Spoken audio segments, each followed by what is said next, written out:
माझं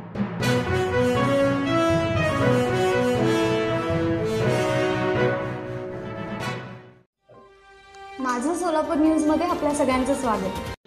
सोलापुरामध्ये चड्डी गँगचा धुमाकूळ, काळा टी शर्ट, तोंडाला कपडा, घरफोडीचं सामान घेऊन फिरताना सीसीटीव्हीमध्ये कैद। सोलापूर शहराच्या घरफोडीच्या उद्देशाने चड्डी गँग पुन्हा एकदा सक्रिय झाल्याचं समोर आलं आहे। मध्यरात्रीच्या सुमारास ही टोळी वेगवेगळ्या भागांमध्ये संशयास्पद हालचाली करत असल्याचे निर्माण सीसीटीव्ही कॅमेऱ्यामध्ये स्पष्टपणे दिसून आले असून त्यामुळे नागरिकांमध्ये भीतीचे वातावरण निर्माण झाले असून रविवारी पहाटे 3:30 ते 4च्या दरम्यान शहरांमधील वसंत विहार, थोबडेनगर, हर्ज विहार, गुलमोहर सोसायटी या परिसरामध्ये 4 संशयित तरुण घरफोडीच्या तयारीत असल्याचं निदर्शनास आलं। विशेष म्हणजे या चौघांनी चेहऱ्यावर कापड बांधले असून काळा टी शर्ट आणि केवळ चड्डी परिधान केले आहे।